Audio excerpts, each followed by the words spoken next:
Welcome. Welcome to Reading to Mom, episode 12. My name is Joe, the publisher at Historia Research near Printers Row in Chicago, Illinois. Mercifully, our story returns to the adventures of Sidra. You may be forgiven if you've forgotten who Sidra is, as the author's desultory approach to storytelling has taken us back and forth across thousands of years. Unfortunately, like the previous chapter, the author now gives us pause in our regard for Sidra's heroism, as he has done for the greatness of the Provenance. Far be it from me, nonetheless, to spoil the high fantasy, such as it is. Allow me to introduce the author, reading to his mom.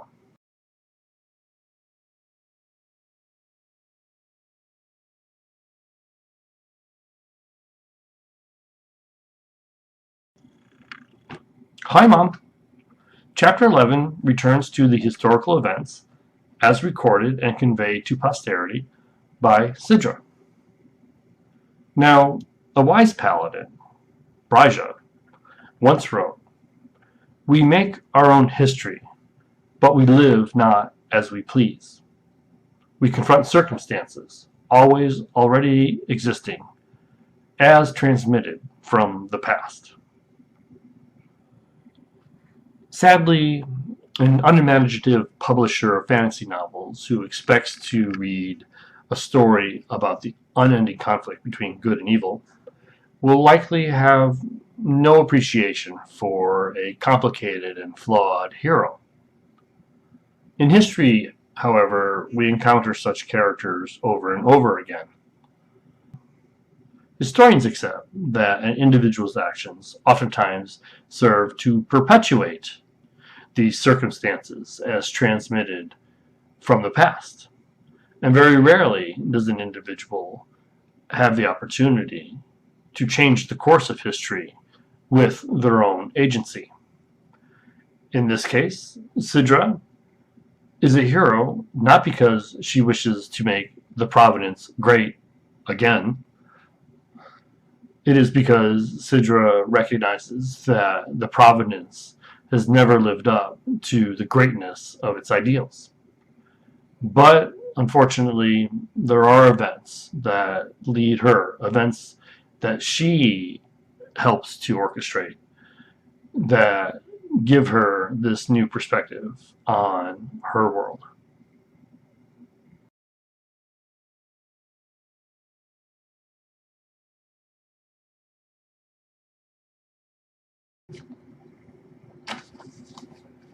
Chapter 11, Teleology.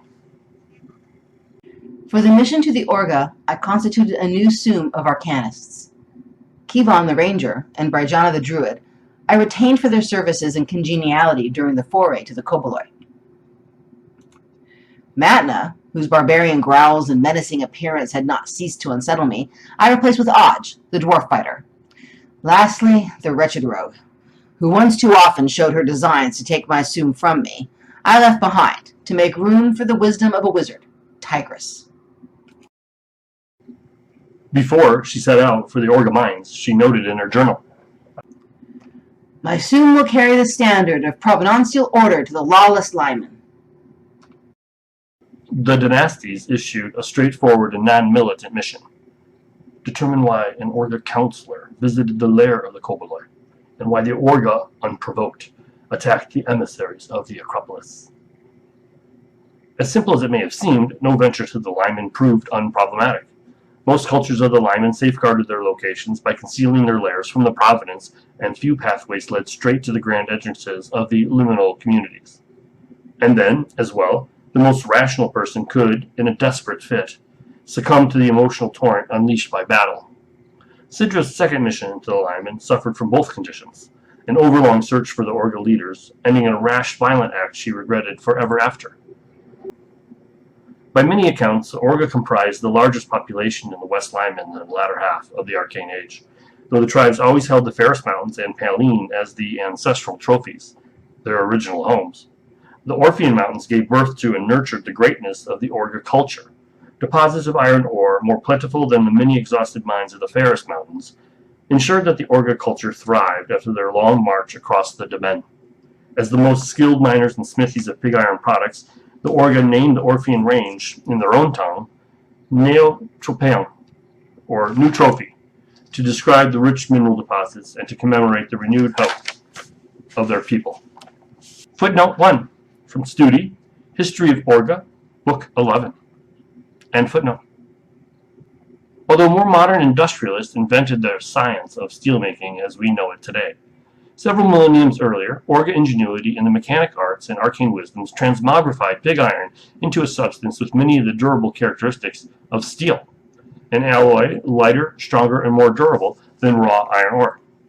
The Kemezalon, dwarves, of the Ferris Mountains stole the secret of Orga ironworks and knew how to craft Orgish-like weapons and armor, but the Orga possessed the most prolific manufactories of metallic products during the Arcane Age.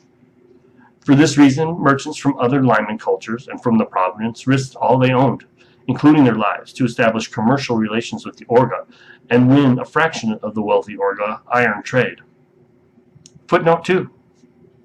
The Cobolites facility for the extraction of coal made the two cultures frequent traders.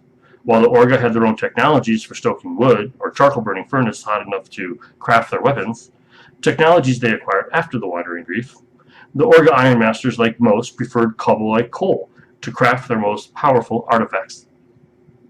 End footnote. For this reason, merchants from other lineman cultures and from the Provenance risked all they owned, including their lives, to establish commercial relations with the Orga and win a fraction of the wealthy Orga iron trade. Due in part to the copious deposits of iron ore near the surface of the mountains, and in part to the lessons the Orga drew from their contest for Pauline, the Orga chose not to build a single large city in the Orphean Mountains. Alternatively, the Orga political and social order of the West Lineman formed from a highly distributed network of clans called phalanxes. Footnote 3. The term phalanx in Orga originally meant battle array. In this respect, the adoption of the name phalanx to describe a network of communities signifies that the Orga regarded their social order as a strategic formation in war. This may be explained by the meaning that New Trophy, or the Orphean Mountains, held for the Orga. When the Orga first saw the sky-high peaks looming above the forest ceiling, the outcast society looked upon the mountain range as their destiny rather than a single city in the mountains. The Orga social order reflected the historical context of their losses at Pauline, and also served as a totem of success for their new trophy. See Jarl Cagnir, the Orphean Alternative, Orga Communities in the Arcane Age, from Corral, around 653 of the Metal Age. End footnote. The Orga chose not to build a single large city in the Orphean Mountains. The Orga political and social order of the West Lineman formed from a highly distributed network of clans called phalanxes. Instead, the Orga divided into separate polities as the resources of the mountain range demanded. A mine, by definition, is a narrow space in which to work, and the Orga saw little point in having a population on hand far exceeding the demand for labor. Thus, when mining deposits reached a certain yield, and enhanced productivity would have required more costly means of extraction, the Orga chose to seek out another mountaintop or plateau to inhabit and to mine for precious ores, graphite, and other minerals. Sometimes an entire Orga clan abandoned an occupied mine and moved scores of leagues to another location in the Orphean mountain range. More often, the clan sent out a group of pioneers under the leadership of a new family to establish a new community.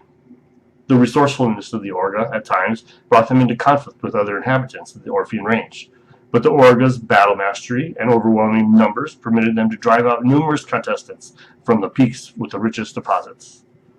Each new clan set out from a settled community with a leader selected from the most powerful barbarian outside of the ruling family. Social historians of the Orga conclude the practice of plasmone, or repletion, served two important functions for Orga social stability. First, the establishment of new clans guaranteed that the lowliest but most skilled barbarians found opportunities for social mobility and political advancement. Although in each locality the ruling family held nearly absolute power, the Orga as a society curtailed dynastic power by placing strict limits on its extension throughout the Orpheans. Second, the practice provided a channel for the release of emotional discord in a culture organized by the passion of rage. When political or economic competition threatened to encourage upstart or skilled barbarians to challenge the authority of the community, the ruling family need only declare a plasmone and appoint a malefactor to head the new clan. Footnote 4. This was an effective way to stymie opposition twofold. If enough subjects stepped forward to follow the appointed clan leader, a new Orga community came into existence. If too few subjects showed the eagerness to follow, the upstart barbarian learned that he or she lacked the support to openly challenge the ruling family. End footnote. When political or economic competition threatened to encourage upstart and skilled barbarians to challenge the authority of the community, the ruling family need only declare a plasmone and appoint a malefactor to head the new clan.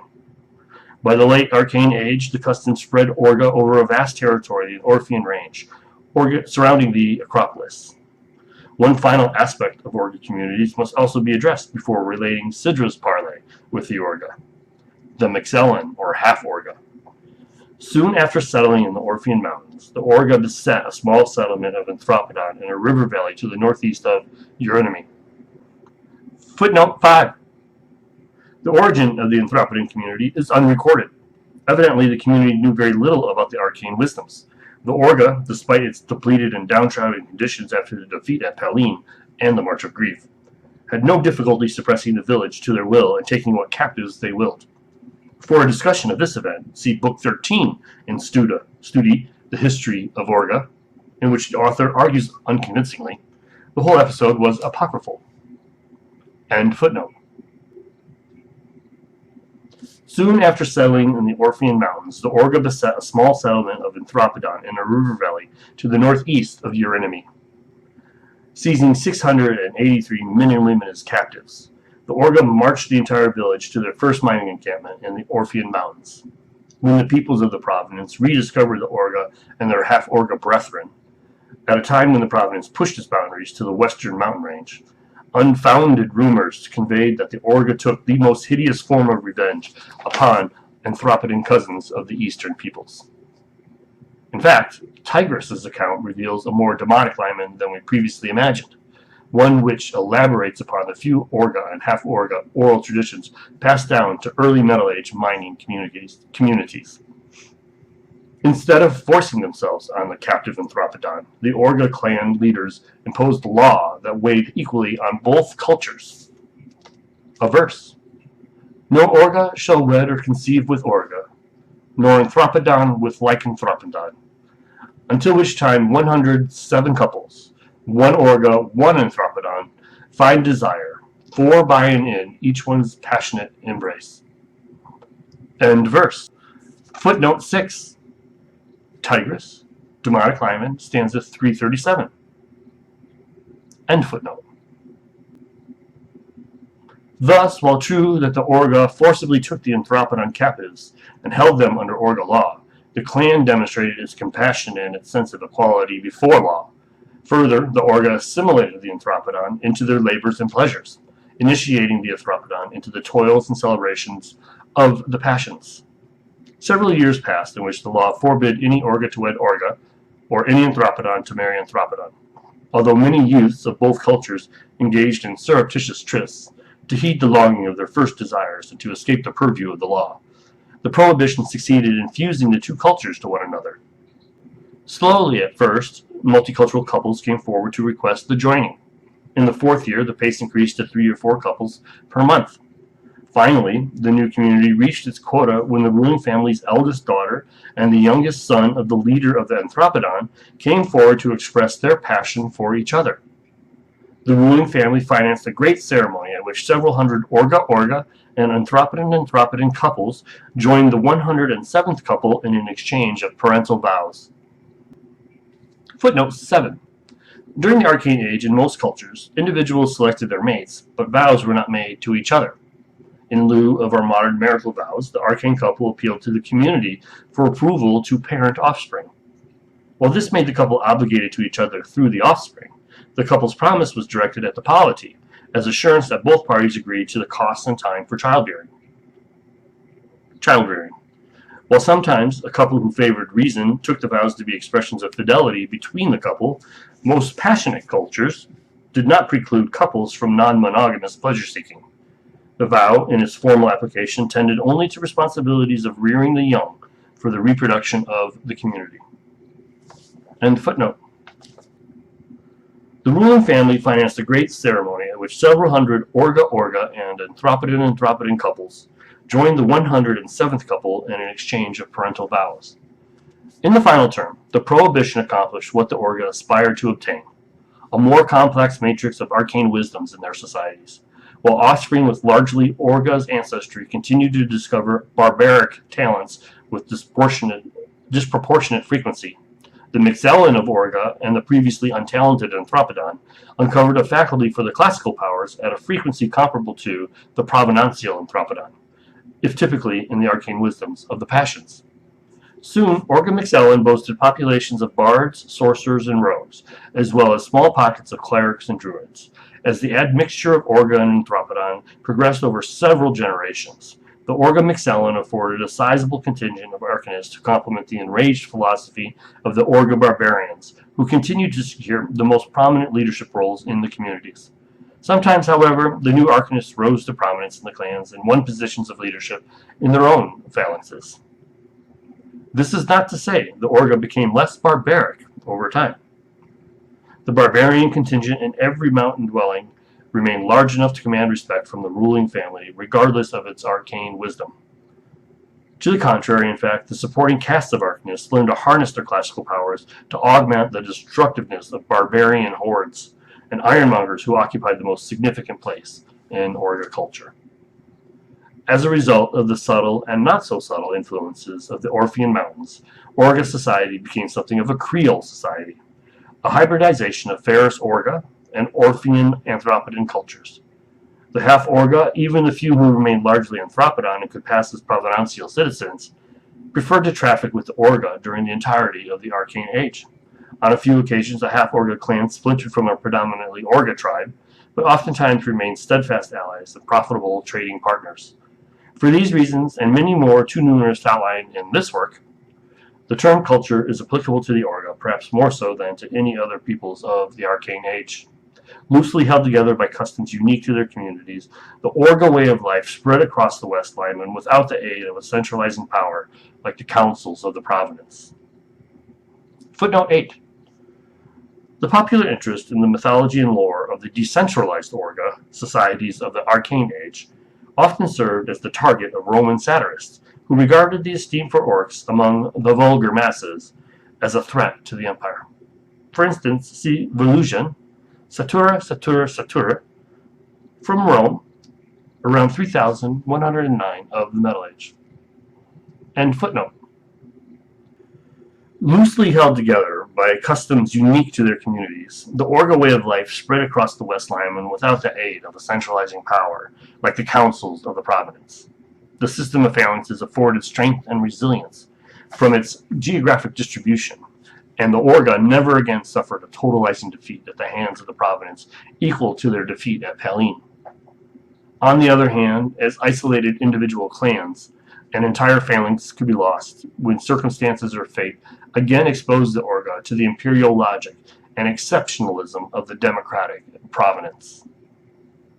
Footnote 9. Provenantial exceptionalism.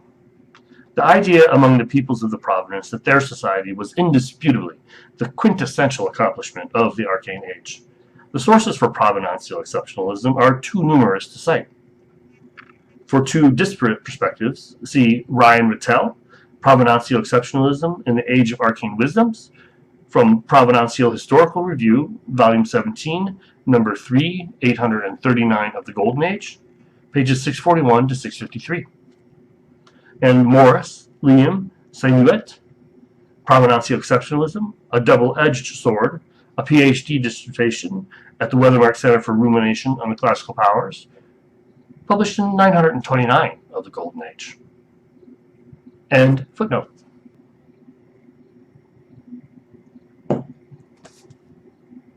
On the other hand, as isolated individual clans, an entire phalanx could be lost when circumstances or fate again exposed the Orga to the imperial logic and exceptionalism of the democratic Provenance. I and my Soom set out from the Acropolis in search of a particular clan of Orga who wore the purple sash I had found on the barbarian in the Koboloi chieftain's quarters. A group of mercenaries, recently returned from the Lyman, reported trading wares with a clan fitting the description.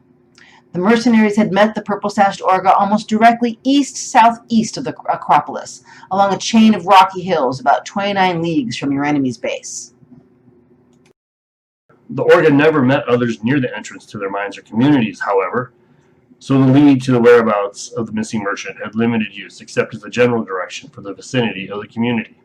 Assuming the Orga traveled equally as far for trade with the Acropolis, Sidra estimated that the lair was over a 7-day journey from the Acropolis, provided she knew the most direct route to the Orga clan.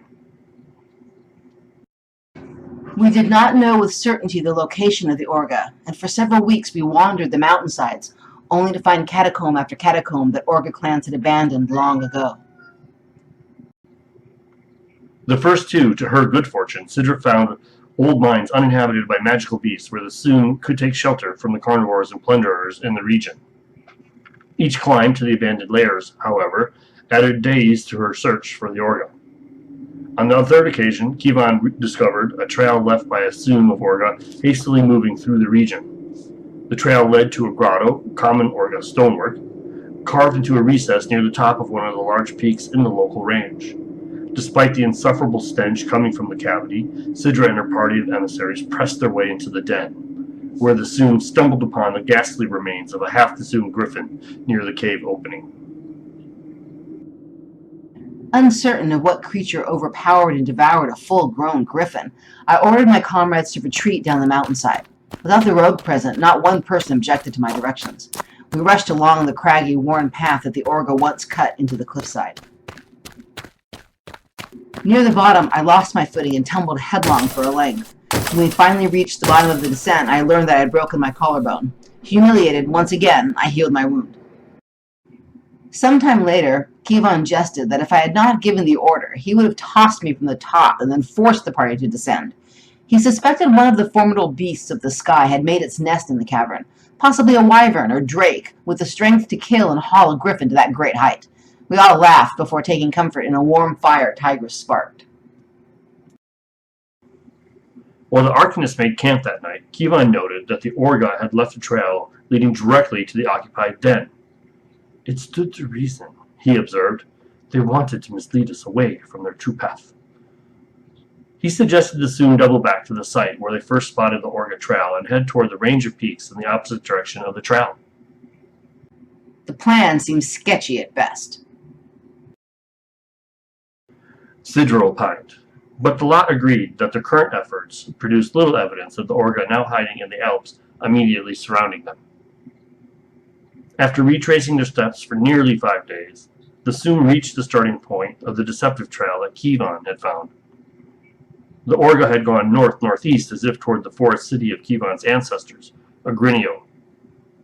The safe and warm confines of the Acropolis and your enemy rose to the northwest, only a few days from their present location, beckoning them to return empty-handed.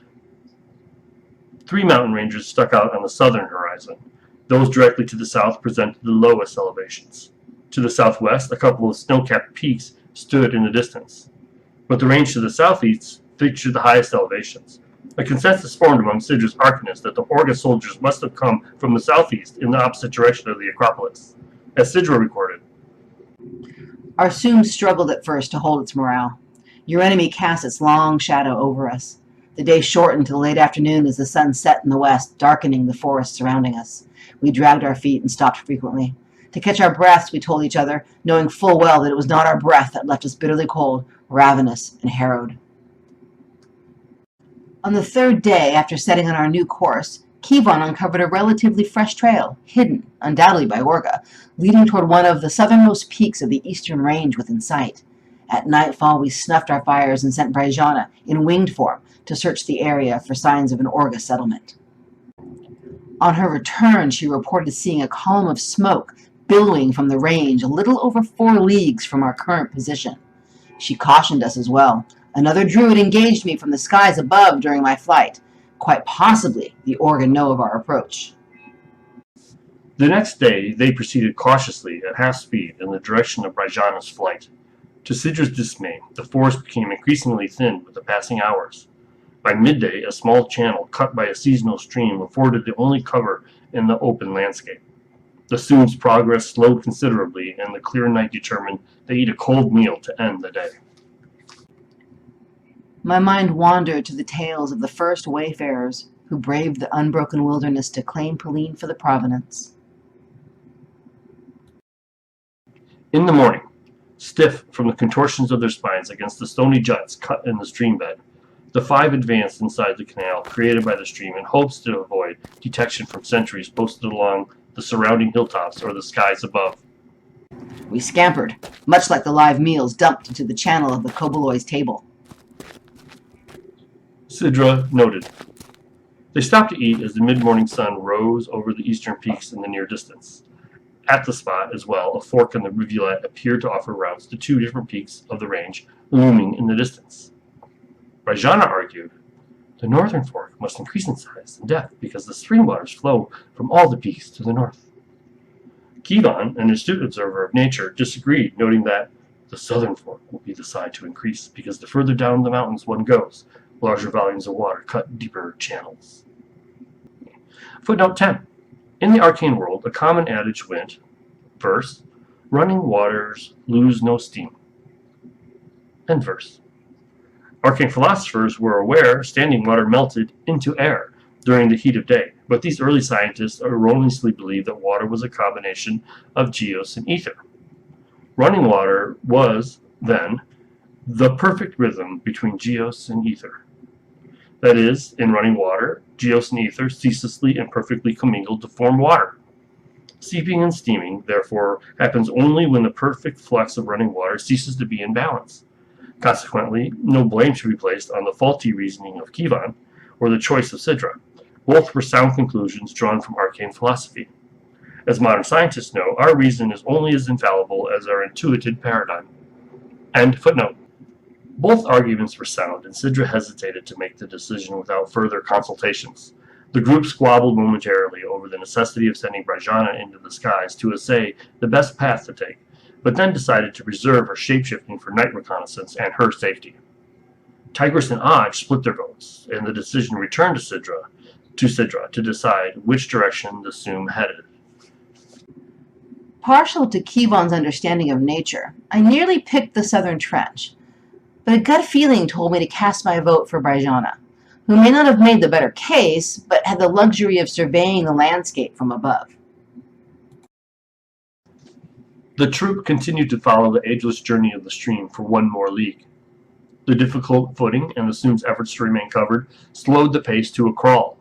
Night began to fall before they reached the steep rise of the peak looming overhead. More disconcerting, the stream's scission in the landscape suddenly lessened, leaving the Soom more and more exposed to the open sky. Sidra decided her fellows must make camp rather than hope to find shelter in the mountain cleft after dark.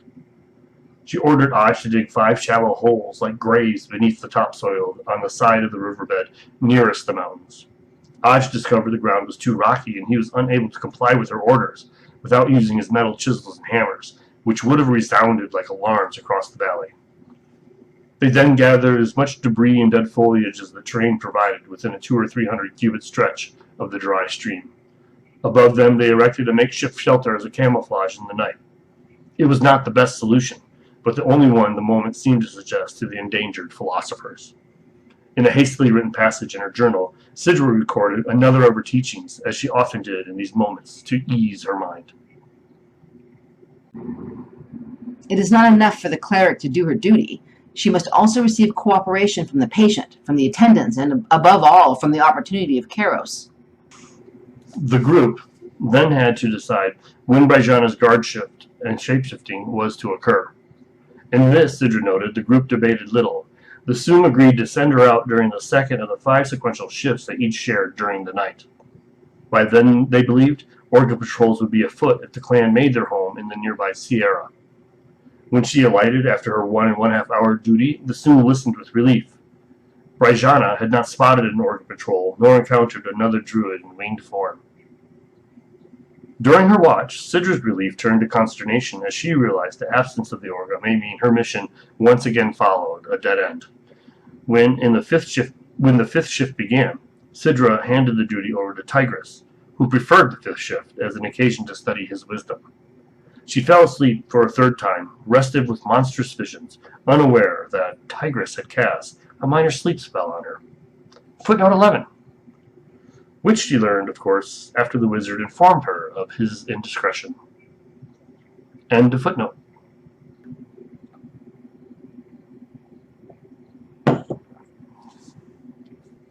Just as the dull light of dawn arrayed itself from behind the looming peaks to the east, a terrible commotion startled the Soom.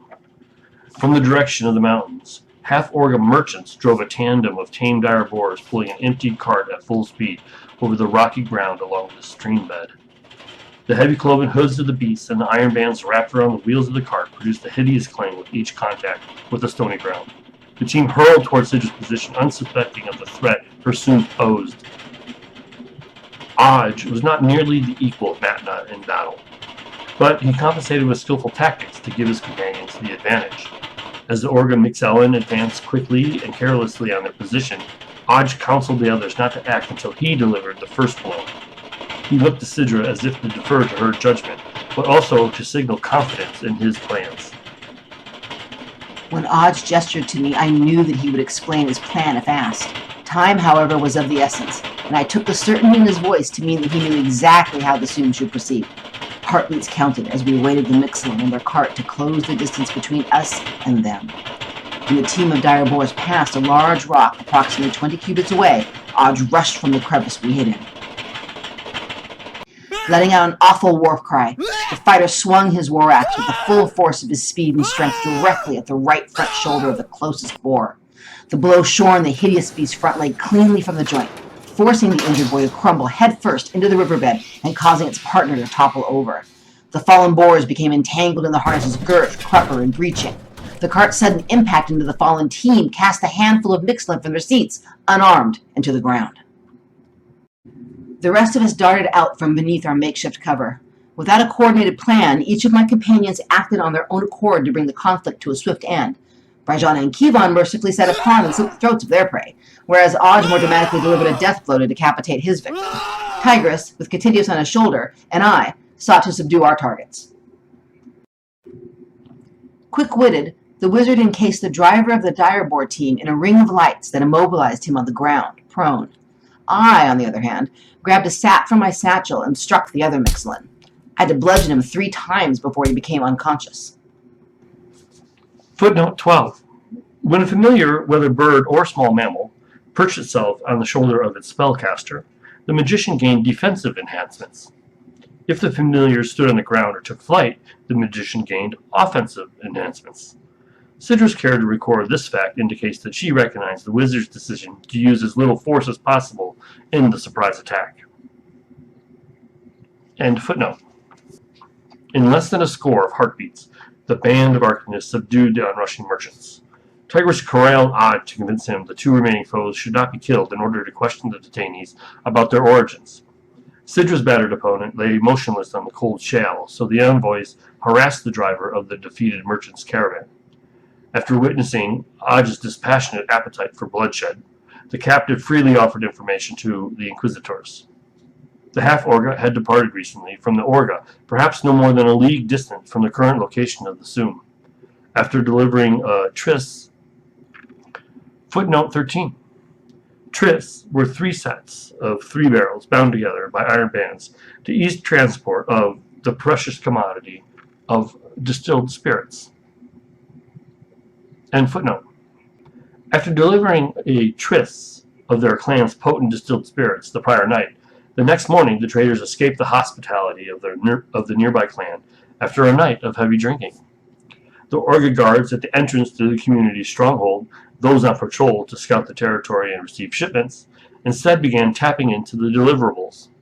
The driver confessed both crews became drunk after several copious samples of the goods. The traders, wishing to avoid travel during the daylight hours, quit the bender soon after the last of the Orga passed out. Although the merchant's team did not wear the purple sashes, the driver confirmed the clan they traded with did so. Sidra recorded in her journal, As a matter of fact, the only merchandise the lead merchant transported back to his own clan was a box of purple sashes that the driver claimed to know nothing about. Immediately, Sidra recognized the sentries outside the Orga lair likely remained passed out. The opportunity for my Soom to breach the Orga defenses and question the ruling family neatly fell into place behind the wake of this traitor. Aj stabbed the driver in one hearty blow, and then beat his unconscious companion for good measure, or so he told Sidra.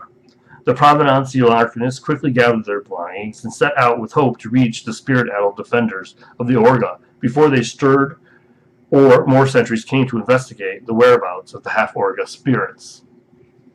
The forced march was like nothing Sidra experienced along the Wayfarer's Trail. I never before participated in a purely militant march in order to surprise or subdue an unsuspecting enemy. The exhilaration of the moment carried her away from her typically deliberate and calculated course of action.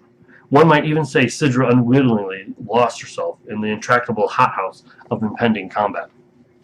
Kivon easily tracked the route of the half-Orga cart. The trail and the streambed ended near the base of a plateau from which the water fell.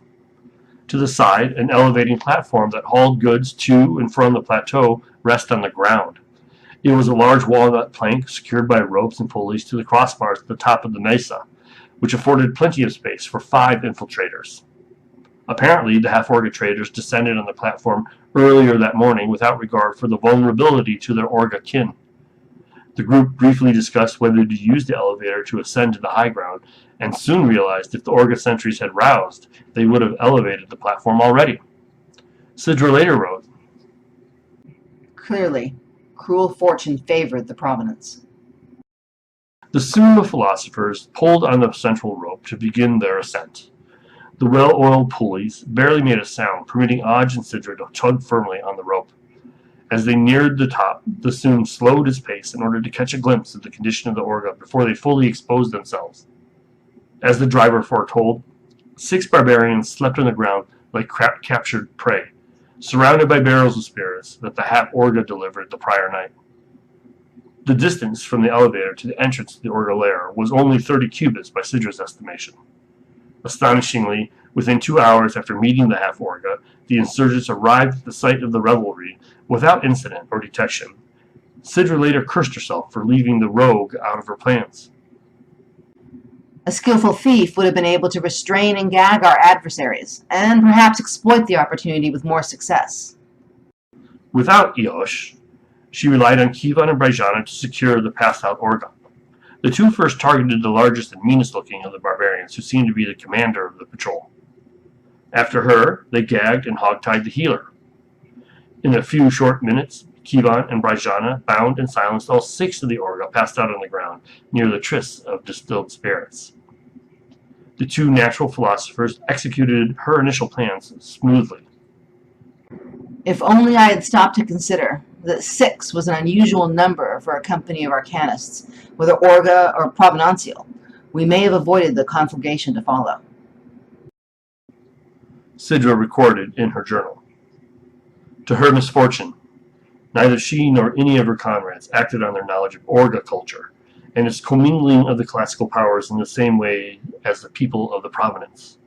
In most instances, and this instance no less, Orga sentries numbered 5 or 7 arcanists. We began to discuss openly what our next step should be. Since we had peaceably and without undue commotion taken the sentries, the Orga rulers more than likely would have granted us an audience. Aj, on the other hand, loudly lobbied to storm the lair since we had the element of surprise. Before I was able to align the Soom to my will, a Mixlin Orga, a damnable rogue, darted from out of a crevice to the side of the entrance. Foolishly, I had failed to search the entire area to see if any other Orga hid in the vicinity. The mid-morning sun had not yet risen from behind the nearby eastern peaks, and the shadows abetted the Mixlin rogue's escape. With alacrity, he darted in and out of the shadows, evading a throwing hammer Aj hurled at him. No sooner had Tigris finished his incantations to hobble the foe with magic missiles, the scamp made the entrance to his lair, the ball of light exploding on impact with the cragged arch forming the opening of the grotto. Sidra and her companions rushed into the entry room to catch up to the rogue. As she rounded the corner of the entryway, she saw the rogue leap into a shaft in the floor at the center of the room. Grabbing a thick rope hanging from a crossbar above the pit, the sentry slid down the line and disappeared into the darkness to warn his countrymen before any of the invading Arcanists could slow him. The Soong now faced a perilous predicament. The dwarf's diatribe against the Orga clan clearly indicated, assuming the Orga rogue knew the common tongue, that the emissaries contemplated assaulting the Orga stronghold. Living captives or not, Sidra quickly discounted the possibility that they could appeal to the ruling family for dialogue. Moreover, the entire Orga clan now knew of their presence. The clan could not be misled into thinking a larger contingent of the Provenance camped nearby. The entire community of Orga could emerge from the corridor at the back of the entry hall at any moment. Aj then offered a new plan of attack. While Sidra listened to the combat expert, her misgivings grew as she once again felt as if she was no longer in control of the moment. This time, however, The impertinence of the rogue struck me as quaint in comparison to the ironclad mechanics of the circumstances determining our next steps. Aj proposed the Soong drop 2 sets of the Tryst of Spirits, highly flammable spirits, into the elevator shaft along with the torch. The third set they planned to unbind to roll into the hallway leading up from the depths of the underground stronghold. When attacking or fleeing Orga came into sight, Aj argued, Tigris must unleash a fiery ball to ignite the final set of spirits. An infernal tactic, I shudder to recall, after the horror of what Aj proposed has dawned on me. Sidra later recorded. She searched for some reason to discard his proposal, but nothing came to her. As she stated in a report to the dynasties, It was as if inevitably the events unfolded before me. Aj suspected Sidra may hesitate when confronted by the idea of the strategy. As he described his intentions to the Soong, he invoked the spellcaster's sense of pregnancy for the moment. Sidra herself had used the term, Kairos, the previous night after she ordered her Soong to take cover in the streambed. The arcane peoples and the philosophers in particular revered the unequivocal moments in time that demanded a course of action to be taken. The decision at the fork in the stream, the makeshift shelter that provided cover, the revelry of the Orga, the encounter with the Mixlin traders, the ascent up the elevator, the collection of distilled spirits, the escape of a single sentry, the shaft to the lair below. It all added up to the one horrible truth that Telos calculated our means. Footnote 14. Telos, meaning ends or purpose, was a term related to Kairos. Teleology, or the ends of time, in arcane philosophy, was the idea that destiny had already worked out the major details of events, and that the will of individuals played no role in the outcome. Conscious interventions never changed the course of events, they only bridged gaps in what Telos prefigures. See the entry in Colgin's vocabulary. End footnote. Kivan deferred to the tactical expertise of our combat master. Barjana agreed with Aj that Kairos suggested no other course of action, and Tigris, poor Tigris, who had to ignite the conflagration, spoke solemnly. Reason alone demands this course, the means to our ends. The wizard's familiar disappeared into the pouch strapped to the wizard's back, as if to protest the decision, and yet I had no choice but the one I made in that vicious moment. Footnote 15. Returning to the darkness of his natural intelligence, Catidios may have been spared direct knowledge of the events by virtue of Tigris's or its own will. End footnote. Sidra later vowed never to commit her callousness to scroll or tablet. No record of the events, in her words, come down to us. The only remaining evidence of the devastation inflicted upon the Orga is a brief note in the Dynasties records. In the document he wrote, Aj boasts of slaughtering 37 Orga in flight from the flames as if he removed a pestilence from the liman. I suspect a tragedy will be repeated in the near future, much more favorably for the Orga. Footnote 16. The Dynasties, in this respect, expresses the entrenched view of the Paladins, that each transgression must be, and is, met with restitution of equal severity to the crime. End footnote. Although Sidra studiously avoided a full account of her decision and the actions of her Soom, in her report to the council, she registered her encounter with the dying leader of the scorched Orga clan. While Aj buried corpses beneath more corpses, a massive Orga emerged from the smoky hall leading from the depths into the entry room. Badly burned, clearly dying, the Orga motioned for me to assist her. The remains of a purple sash, nearly consumed by flames, dangled from her waist. My hand in the assault played out, and I had seen enough killing. I rushed to the aid of the Barbaran. It was the chieftain. She alerted me that most of her clan had escaped through passages leading to the northern side of their shelter, threatening me that they would return with allies from neighboring clans. Would it be a day? A week? A month? The chieftain relished the thought that I did not know. Then she suddenly spoke of a wanderer who would unite the sovereign realms of the Lyman into a massive force to crush the Provenance. The wanderer foretold of this treachery, of the Provenance's plan to advance against all Tramontane. The people who razed the mountain and built a false cave in its place will come to destroy the true cave dwellers. Sidra attempted to console the chieftain, revealing that she only sought to discover the whereabouts of a merchant taken by a tribe of the Lyman. The chieftain cut her off. Your merchants wander farther and farther from your false cave, selling trinkets, carrying diseases, and demanding our valuables in return. It is as the wanderer tells. The Provenance seeks to wipe out the peoples who do not submit to its mercenary law. Again, in spite of the waft of burning flesh from the conflagration in my nose, I reassured the dying chieftain that the people of the Provenance meant no harm to her clan and refuted the insinuations of the poisonous wanderer. Nothing, though, convinced her, and the Orga leader revealed a menacing prophecy to me. The Provenance's obsessions with the Lyman and its treasures have long divided the cultures of the Lyman. The wanderer seeks to unite us, and word of this day will soon drive all true cave dwellers to stand united against the treachery of the Provenance. Footnote 17. Sidra did not include an account of her subsequent actions in her report to the dynasties or High Council, but her daybook recorded that she discharged one of her precious healing spells that morning. None of her companions recorded an injury, so it may be inferred that the cleric sought to stabilize the Orga chieftain and give her phalanx time to find its leader alive. End footnote.